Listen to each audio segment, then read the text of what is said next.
Quizzer on law on obligation and contract. For question number 1, what is an obligation as provided by Article 1156 of the new Civil Code or RA 386? Okay. Letter A, it is the juridical necessity to give, to do, or not to give. Letter B, it is the juridical necessity to give, not to give, to do, not to do. Letter C, it is the juridical necessity to give, to do, or not to do. And this is the best answer, mga kapatid, no?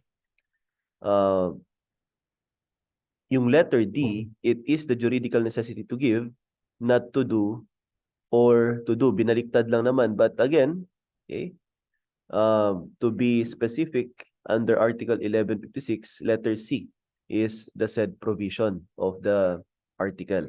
Okay? Bakit walang not to give? Okay.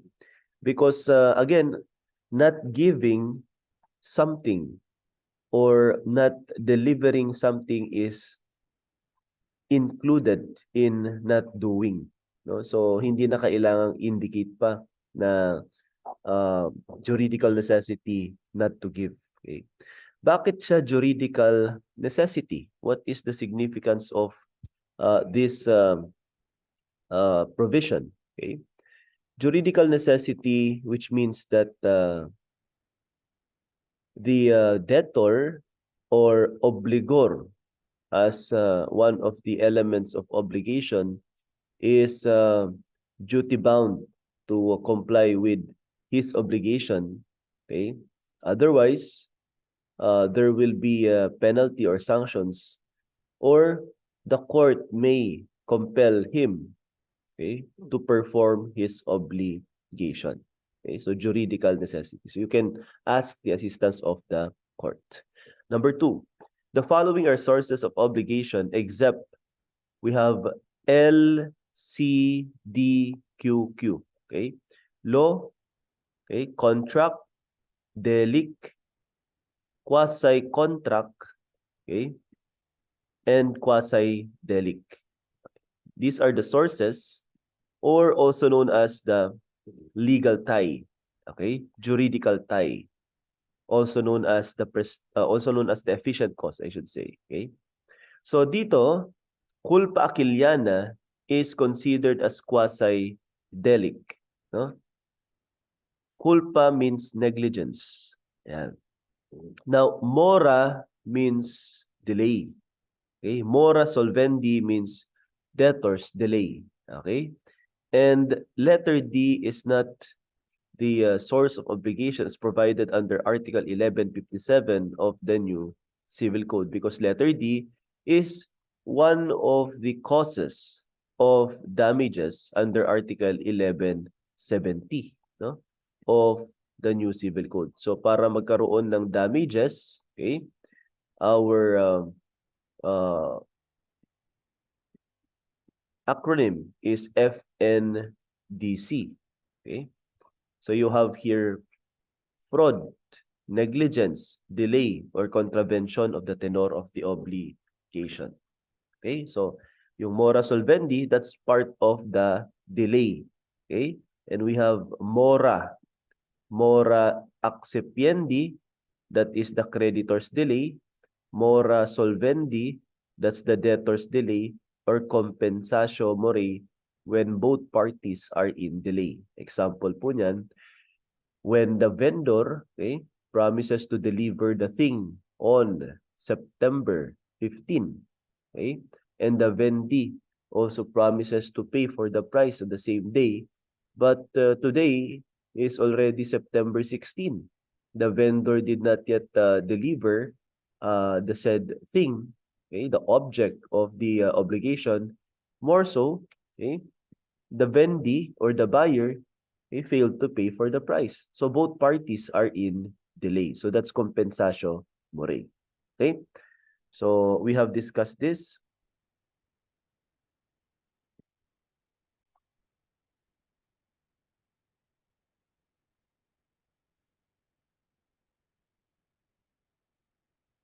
Okay, so for number 3, what is the effect?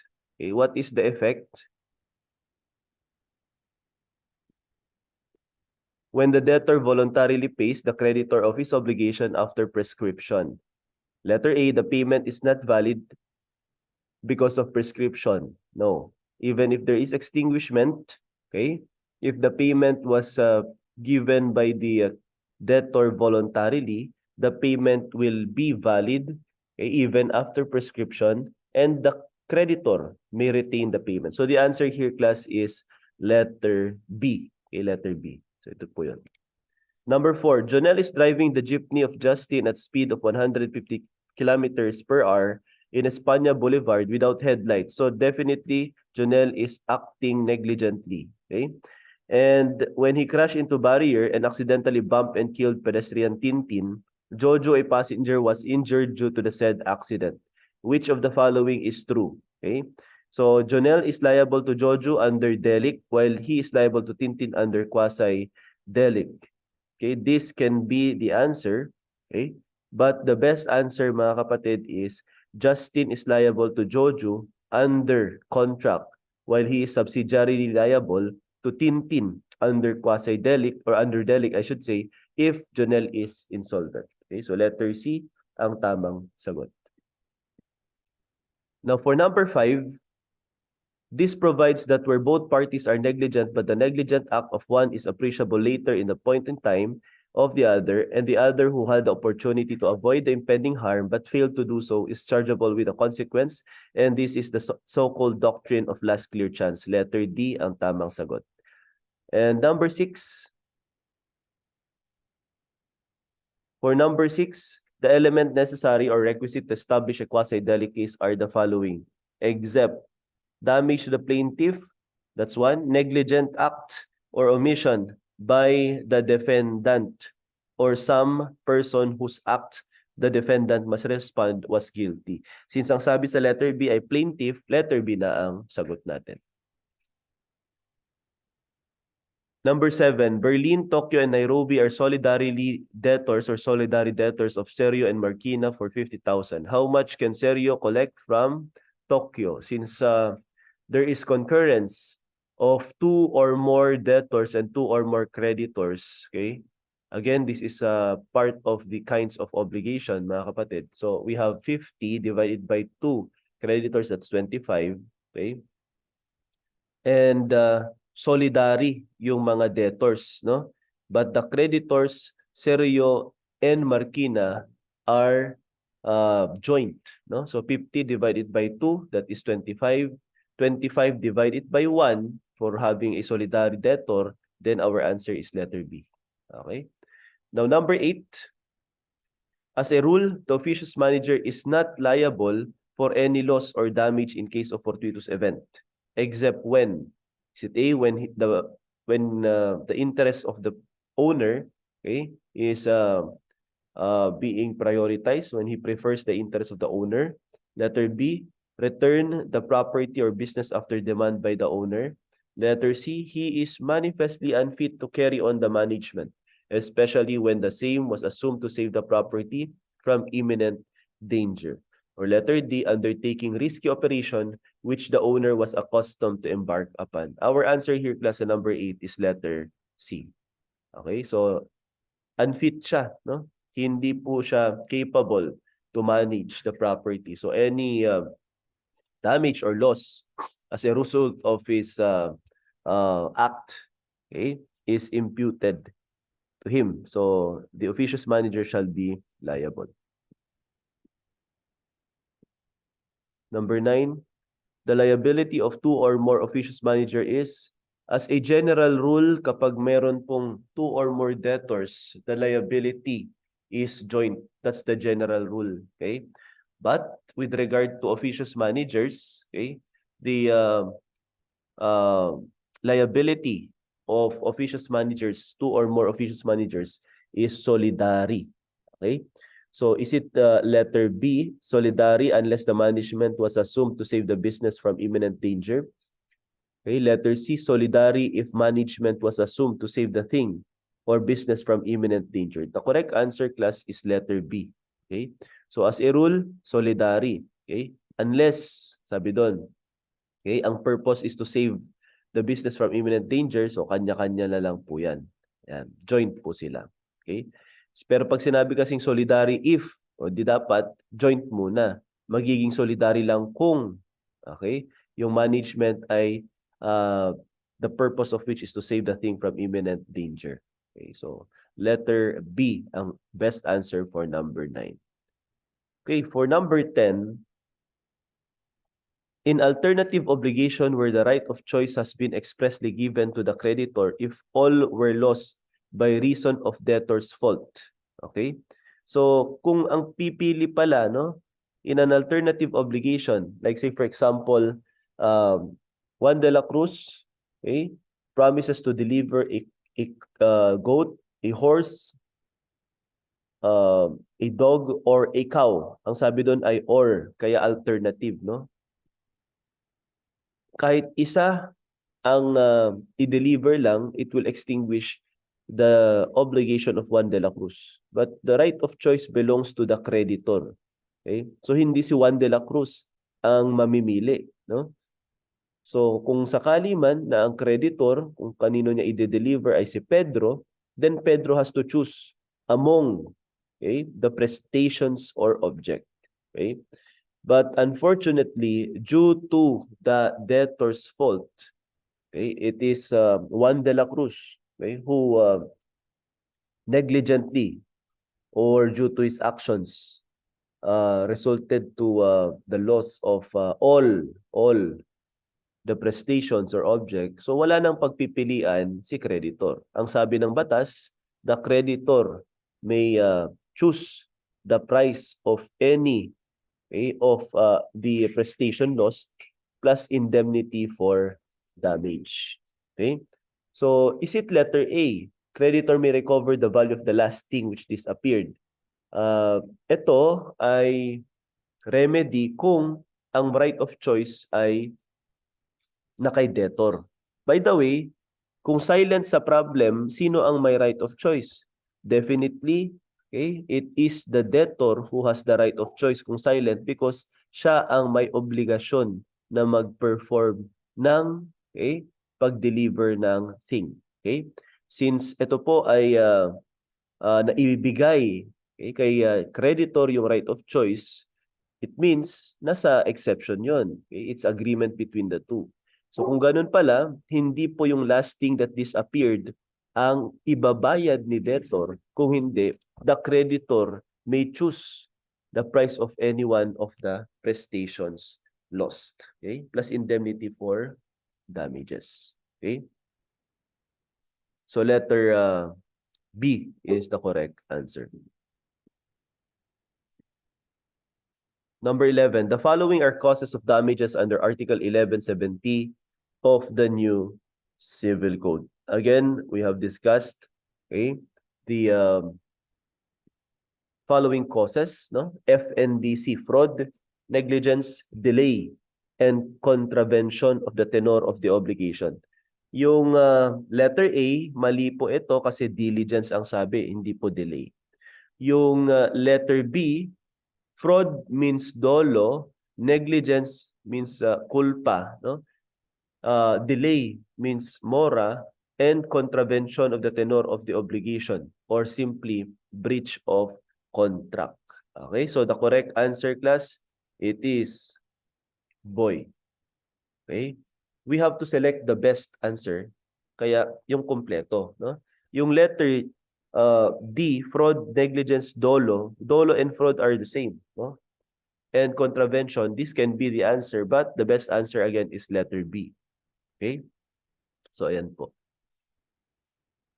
For number 12, as a rule, no person shall be liable in case of fortuitous event except when the law so provides, the stipulation so provides, or when the nature of obligation requires assumption of risk. This is provided under Article 1174 of the new Civil Code. So letter A, when the debtor promises to deliver the same thing to two or more persons who do not have the same interest. Pero ang sabi dito, different interest. Who do not have different interest, meaning iisa lang din pala ang ide-deliveran mo, yung agent, okay, ng principal or yung principal.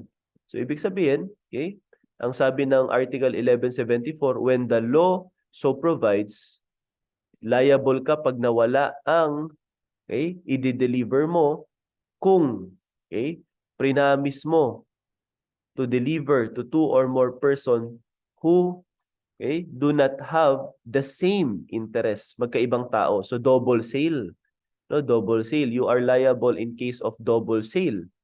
Okay? Like say for example under Article 1844, no? Or rather 1544 of the Civil Code. Okay? Yung in case of double sale. Yan. Prinamis mong i-deliver kay Juan de la Cruz yung sasakyan, Toyota Fortuner with plate number ILY 143. Tapos prinamis mo din na ibebenta or i-deliver mo rin kay Pedro, at hindi naman principal ni Pedro si Juan de la Cruz, hindi rin naman agent ni Juan de la Cruz si Pedro. So they do not have the same interest. So that's double sale. Liable ka kapag nawala po yung thing sold. So ibig sabihin, you will be held liable for damages. Letter B, when the thing to be delivered is indeterminate object. Indeterminate means generic object. Again, the law provides that you are still liable to deliver the thing. Kasi ang generic object, mga kapatid, cannot be lost. Hindi nawawala ito. Sir, magdi-deliver ako ng 10 cases ng Coca-Cola, 8 ounce, yung nakabote. Unfortunately, nung nagkaroon ng earthquake, tumumba yung patong-patong na cases, 5 na lang ang natitirang cases na pwedeng i-deliver.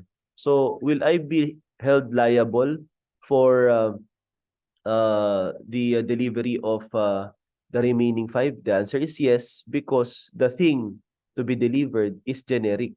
Pwede ka bang bumili pa ng 5 cases ng Coke at i-deliver mo din dun sa bumili sa'yo? Yes. Okay? Because replaceable. No? Replaceable yung thing na yan. Ayan po, no? So, hindi pwedeng gamitin ang fortuitous event as the reason for you not to be held liable, for you not to comply with your obligation. So, lagay ko dito, letter G, generic object. Ayan po. Okay, so ano po yung mga exceptions, no? Or hindi cause. Okay?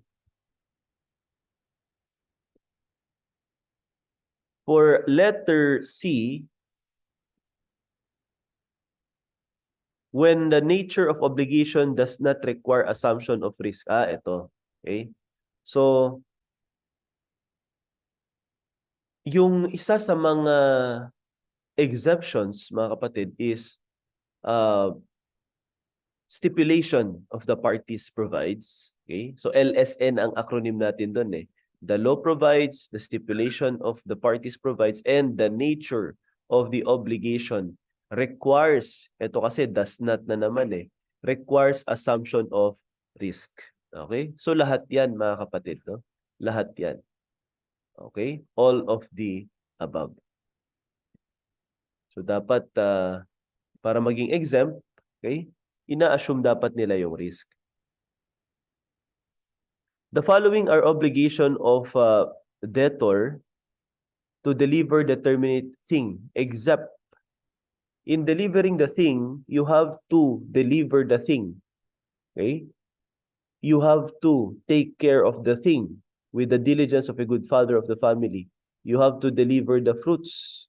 You have to deliver the accessions and accessories even though they may not have been mentioned. Okay? So, ang sagot natin dito, okay, exception, is it letter A, to take good care of the thing with diligence of a good father of the family, unless the law or stipulation of the parties provides another standard of care. That's one. To deliver the fruits of the thing. That's another obligation. To place the thing in the possession or control of the creditor actually, not constructively. Ito na po ang nagpamali, mga kapatid. No? It should be actually or constructively. No? Pwedeng actual mong dineliver sa kanya, or instead na yung thing ang dineliver mo, Constructive means merong other mode, okay, like delivering a key, no? Hindi mo naman dineliver yung sasakyan or yung bahay pero binigay mo yung susi sa kanya. So constructively na-deliver mo na. Okay, o kaya naman yung titulo ng lupa, no? Hindi mo naman ma-deliver yung lupa directly sa kanya, but the title when you delivered it, no, to the buyer, then constructively na-deliver mo na rin sa kanya. So letter C ang tamang sagot. This is the exception kasi ang dapat na note ay or, hindi po not. Ayan. What is the remedy of the creditor if debtor fails to perform his obligation to deliver a generic thing? Okay. Since generic thing yan, mga kapatid, replaceable, you can ask that the obligation be complied with at the expense of the debtor, okay, plus damages. Ayan. So, you cannot simply demand for damage, okay? Okay? You cannot compel the debtor to make the delivery because the thing to be delivered is generic, no? So hindi mo siya mako-compel. Okay? Pero kung specific 'yan, since siya lang ang merong thing na ganyan, okay? Say for example again, a Toyota Fortuner with plate number ILY 143, okay? Since siya lang ang may ganung sasakyan na may plate number, hindi mo mapapa-deliver 'yan sa iba. So you can compel the debtor to make the delivery.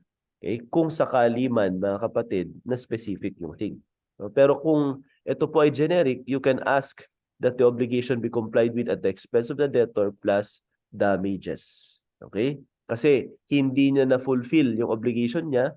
Okay? Kaya meron tayong damage, contravention of the tenor of the obligation. Number 15. Miss Shelby agreed to deliver 500 pieces of law books to the office of Mr. James after the latter misrepresented as the dean of UST Law School and issued a bouncing check. What is the remedy of Miss Shelby? In this case, mga kapatid, there is the so-called fraud, no? And there are two kinds of fraud. We have the causal fraud or incidental fraud. Since misrepresentation, mga kapatid, cost, the delivery of 500 pieces of law books, no? There is fraud from the start. So at the perfection stage, meron ng panloloko, kaya ang remedy mo is to annul the contract, plus ask for damage. Okay? So ito po ang example ng causal fraud. Our previous discussion, mga kapatid, kung ito naman ay incidental fraud, yung Japanese rice, no? Sa Japanese rice, instead of delivering 50 bags of Japanese rice, 25 lang yung dineliver, 25 naman ay jasmine rice. So the fraud happened during the execution of the contract, during the performance. So therefore, incidental lang yun. And ang remedy mo doon, class, is just to ask for damages. Definitely, do not receive the 25 bags of jasmine rice, but receive only the 25 bags of Japanese rice, okay? Plus ask for damages. Ayan. Ang babayaran mo, syempre, yung value lang ng 25 na Japanese rice. So here, you can ask for damages, and annulment of the contract. So we have annulment of contract because it is voidable plus ask for damages. Letter D ang tamang sagot, Dog. Number 16. To exempt the obligor from liability under Article 1174 of the new Civil Code for breach of obligation due to fortuitous event, the following must be present. So ito yung mga essential requisite, no, para masabi mong, uy, fortuitous event. The cause of breach of obligation must be independent of the will of the debtor. Definitely, walang control si debtor doon sa pangyayari, independent of his will. Okay? Yung bagyo, lindol, even robbery, no, ay can be considered as fortuitous event if the following requisites are present. The event must be unforeseen, or though foreseen, it is unavoidable. Okay? Hindi mo inaasahan, like an earthquake, pero kung na kikita mo ng darating, like typhoon, hindi mo naman yan mapipigilan. Okay? Unavoidable. Kaya nga yung mga forecast, 'di ba, ng Pag-asa nasa Philippine Area of Responsibility na. So namo-monitor, no? Pero hindi natin napipigilan. The debtor must be free from any participation in or aggravation of the injury to the creditor. That's another element. The event must be such as to render it possible. Uy, dito na po nagkamali, mga kapatid. No? Should be render it impossible for the debtor to fulfill the obligation in a normal manner. Eh kung possible naman palang ma-fulfill niya, edi hindi po siya exempted dahil sa fortuitous event. Dapat pala gawin niya kasi possible pa rin naman na i-render niya in a normal manner. So, letter D ang tamang sagot. Okay? Number 17, Kate is obliged to deliver his only horse or cow or goat or sheep to Abby. So this is an alternative obligation. On June 20, 2019, on June 17, 2019, Kate forgot to unplug his cell phone. Sino si Kate? Si debtor. Okay? And due to the act or negligent act of the debtor, okay, cellphone charger, nakalimutan niyang tanggalin sa saksakan, causing a raging fire that resulted in the total destruction of his rest house and death of all his animals. All. So lahat po, no? Namatay ang horse, cow, goat, or sheep at the backyard. If the right of choice belongs to Abby, and sino si Abby? Si Abby po ay creditor. What is or are the effects? Definitely, no, we have answered this a while ago. If the right of choice belongs to the creditor, the creditor may choose the price of any of the prestations. Okay? So we have here letter A, the creditor may recover the value of the last thing that disappeared with indemnity for damages. Hindi po yan. Letter B, the creditor may choose the price of any of the prestation without indemnity for damages. Eh bakit naman ganun? Diba? Hindi nga makadeliver. Okay? So definitely there is breach of contract. So there is indemnity for damage. So letter C, the creditor may choose the price of any one of the prestation loss plus indemnity for damages. Okay? So ang sagot natin, class, ay letter C. Okay, letter C. Yan. And for item number 18,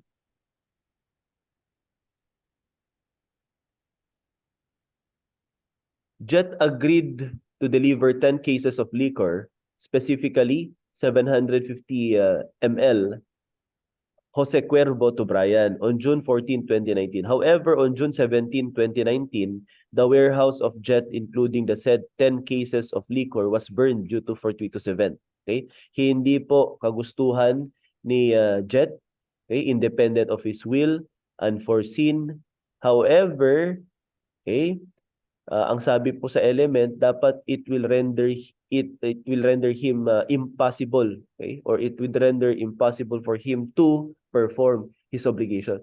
Eh kaso nga lang generic object ito, mga kapatid. So kung generic, possible pa rin niyang ma-render in a normal manner, di ba? Kasi pwede niyang papalitan yung Jose Cuervo, okay, yung mga nasira, or additional concept is under the exception to the fortuitous event na law so provide, if the thing to be delivered is generic, liable ka pa rin, i-deliver mo pa rin. So si Jet, what is the liability of Jet? Is it A, Jet is not liable? Mali na po doon, mga kapatid. Letter B, Jet is liable. It can be a possible answer. Letter C, Jet is not liable. Hindi po tama yan. Letter D, Jet is liable. So either letter B or letter D. No? Nung tinignan mo yung letter B, boy, Jet is liable to deliver because the object are indeterminate.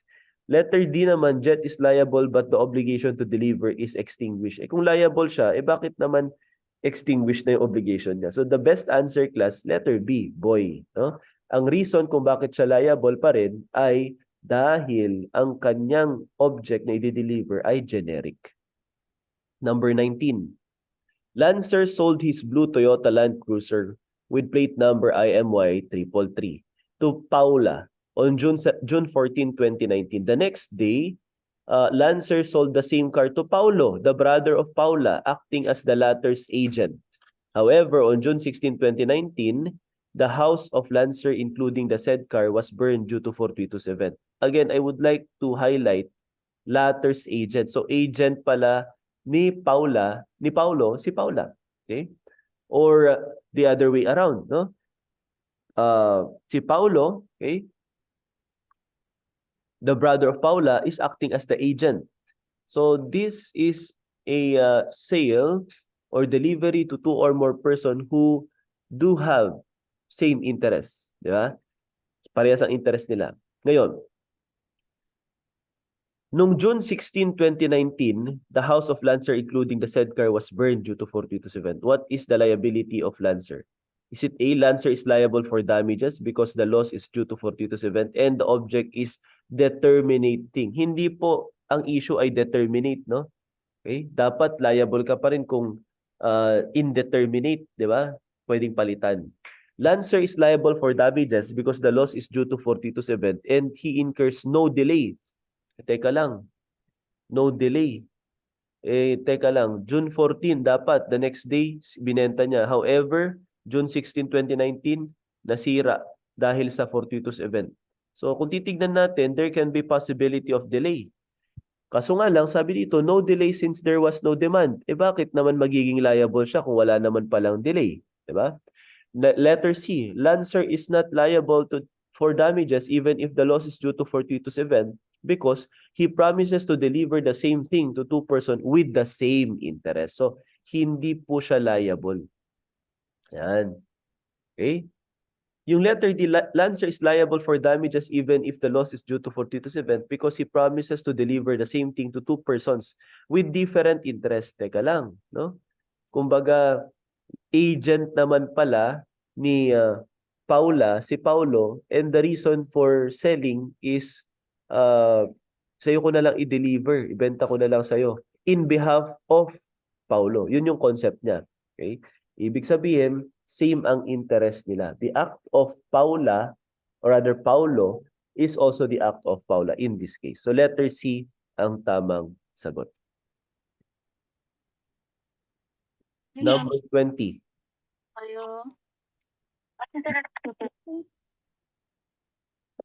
Mr. Bart Olone. Mr. Bart Olone borrowed 100,000 cash from Miss Millionaire. Ayan, on January 1, 2006. Evidence by promissory note due on January 1, 2007. Okay, so ang due date ay January 1, 2007. Miss Millionaire demanded payment on January 2, 2007 but Mr. Bart Olone was unable to pay at that time.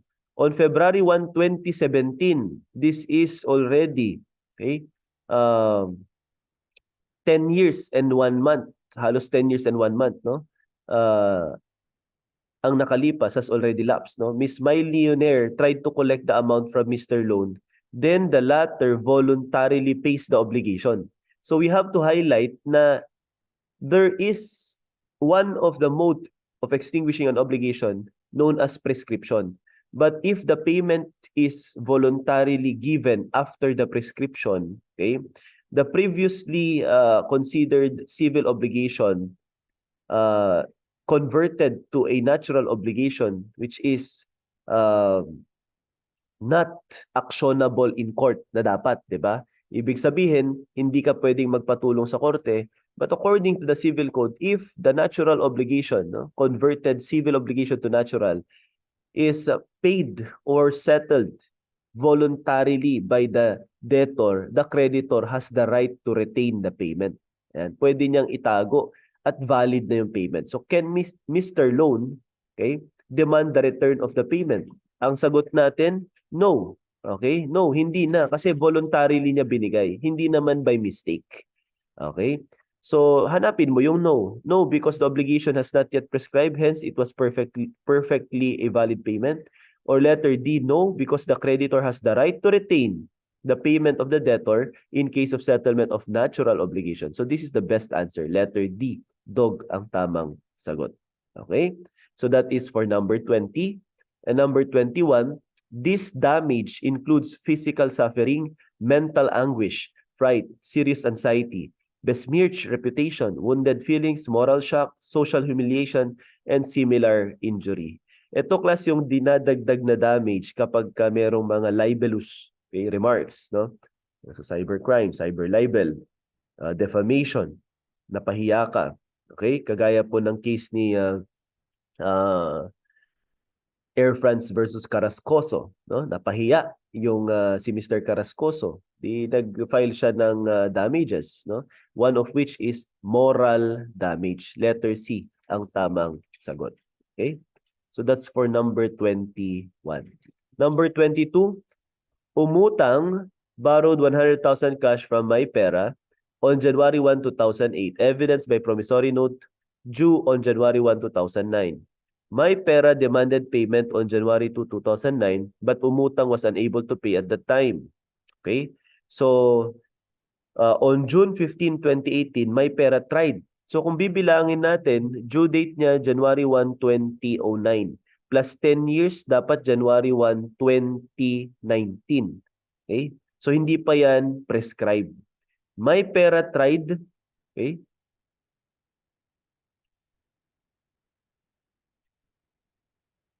to collect from umutang, but the latter contends that the obligation is already prescribed. Can MyPera enforce her right of action against umutang to collect? Yes, yes, yes, definitely. Yes, letter A, because the previous civil obligation is converted to natural. Hindi pa po nako-convert, mga kapatid. Kaya ang tamang sagot, okay, ay letter C. Yes, because obligation has not yet prescribed. Hindi pa po nagpre-prescribe. Okay? Number 23, what is the effect of a condition not to do an impossible thing? Okay? So, again, if the condition is to do an impossible thing, to do, gawin mo ang imposible, okay? This is void. Okay? Say, for example, I will give you 1 million if you will fly high to the moon. To do, lilipad ka papuntang buwan. This is void. Okay? Void for being illusory. Okay? Hindi mangyayari yun. Kaya hindi rin mangyayaring bibigyan kita ng 1 million. Okay? But if it is an obligation not to do, okay, wag mong gawin, it is as if not agreed upon. I will give you 10,000 pesos if you will not, okay, fly high to the moon. Hindi mo naman talaga magagawa yun. So, as if wala yung condition na yun, then demandable at once na siya. Okay? Will it render the obligation void? No. Yan ay sa to do. Okay? It is considered as not agreed. Uy, tama. Hence, the obligation shall be regarded as pure obligation. This is one. Okay? If the obligation is divisible, the part not affected by impossible condition shall be valid. This is another condition. Okay? So, letter D, both B and C. Ayan. Okay. So, we have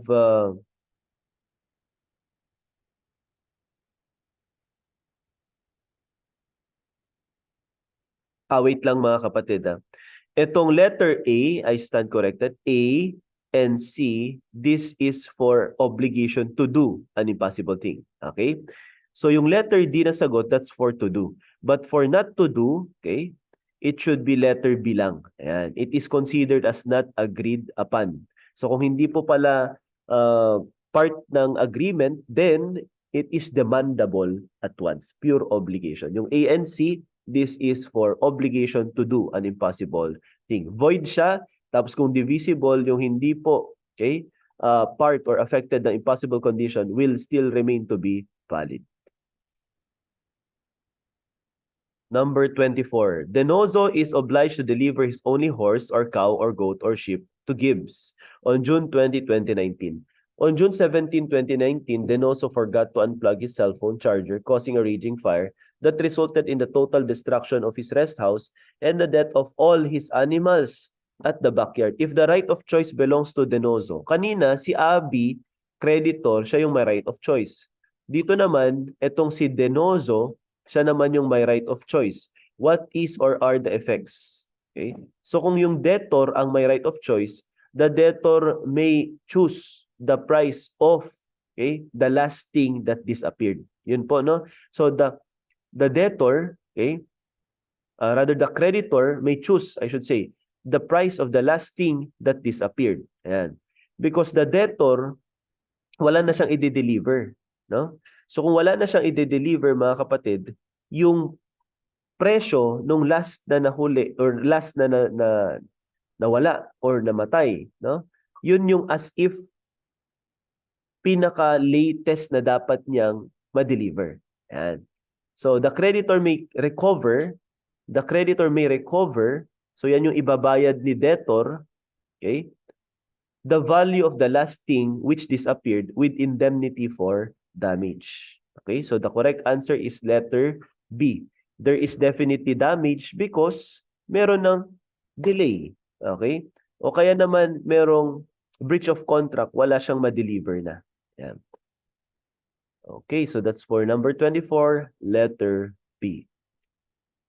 For number 25, Mr. Promiser promises his son to give a brand new Mustang if the latter will pass the CPA board exam. Oy, ito po mga kapatid, this is a conditional obligation. Sa conditional obligation, aalamin mo, okay, if this is resolutory or this is suspensive.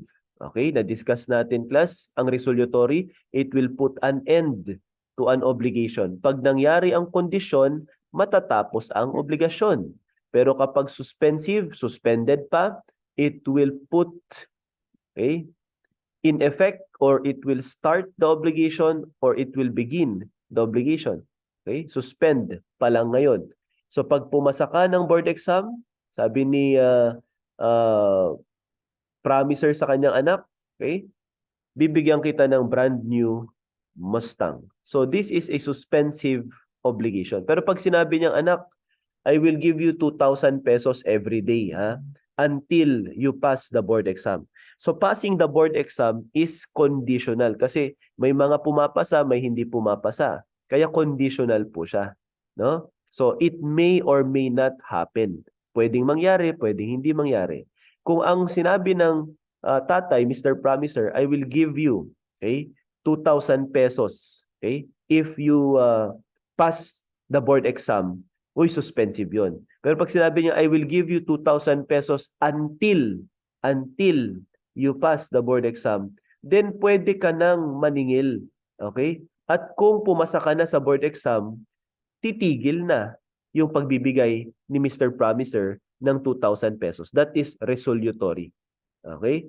Ito naman, okay, if you pass the board exam, bibigyan kita ng Mustang or 2,000 pesos. So, what kind of obligation is present in this case? Definitely, it is conditional. Ang tanong, suspensive conditional ba or resolutory conditional? Ang sagot natin, it is suspensive dahil hindi pa demandable ngayon, mangyayari pa lang siya. Okay? So, take note of that. And let's proceed to number 26. John and Marcia are liable to Juan and Carlos for 500,000. How much can Carlos collect from Marcia? Uy, John and Marcia, okay, are joint debtors. Juan and Carlos are joint creditors. So, joint 500 divided by 2 creditors. So, this is 250. Okay? So, tig 250 ang makokollect ni Juan and Carlos.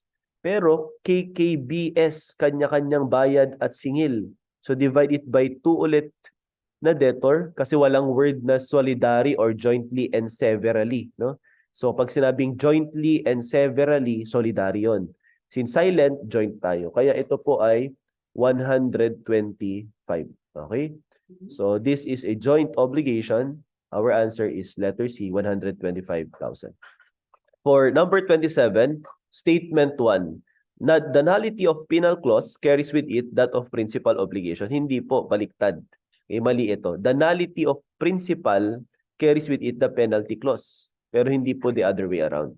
Okay, so statement 1 is false. Statement 2, the nullity of principal obligation carries with it that of penalty clause. And this is true. So our answer class for number 27 is false true. Okay, false true. Okay. So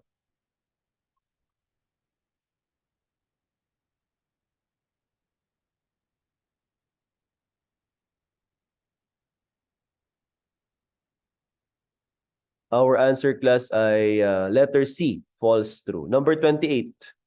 An obligation is conditional if the debtor shall fulfill his obligation when his means permit him to do so. No, mga kapatid, no?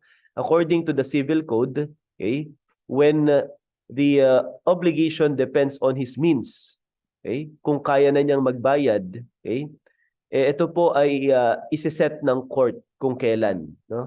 Since the court will determine the time or period, okay, for him to pay, this is not conditional. This is with a period. Yan. With a period. Babayaran kita pare kung kung kaya ko nang magbayad ha. Ayan. So kapag ganun, ay ganun, pupunta tayo sa korte, iset ng court kung kailan yung kaya mo na. Kasi mahirap namang ikaw ang mag-determine yan. So this is not a conditional obligation. Okay? This is with a period. So false. An obligation is one with a period if the debtor shall fulfill his obligation when he is willing to fulfill. Ito, when his means permit him to do so. Kung kaya ko nang magbayad. Yung willing naman sa Tagalog,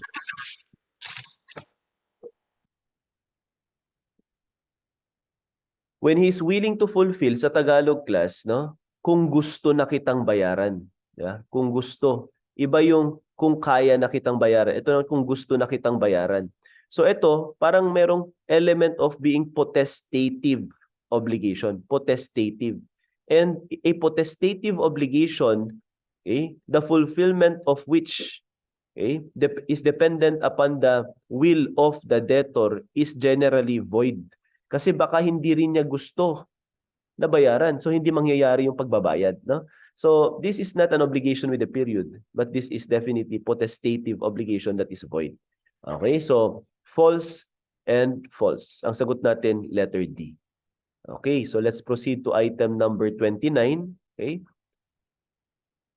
And the last item will be item number 30. And Michael, the cashier, was authorized by her boss to receive payment of 50,000 from Ryan and deposit such amount in his BDO account on the same day. Okay?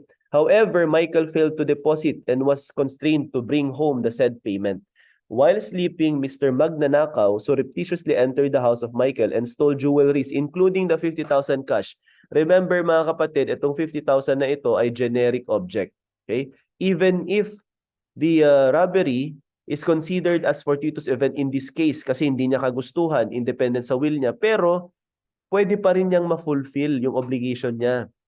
Diba? In a normal manner because the thing to be delivered is a generic thing, 50,000 cash.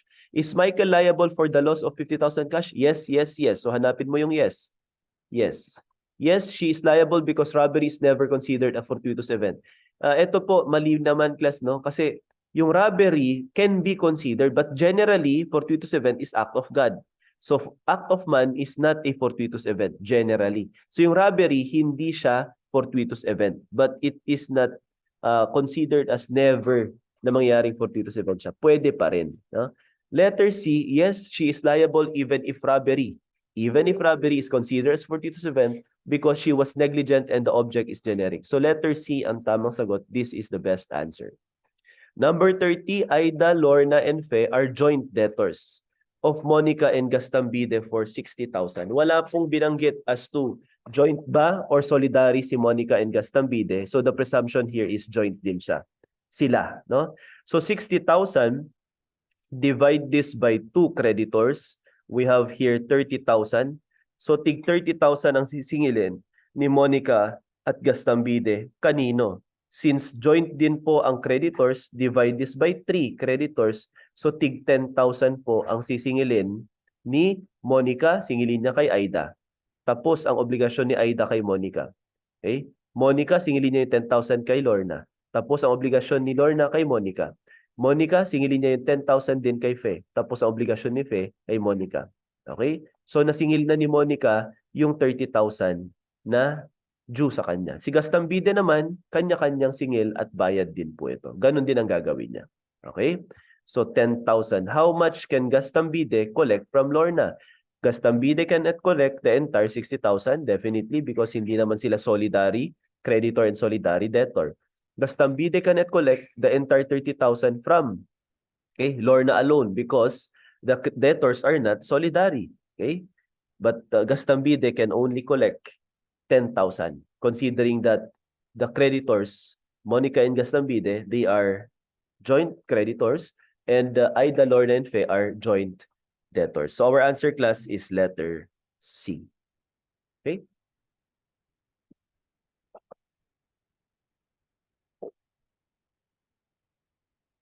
Okay, so this ends our discussion, class, with regard to the quizzer on obligation or law on obligation and contract.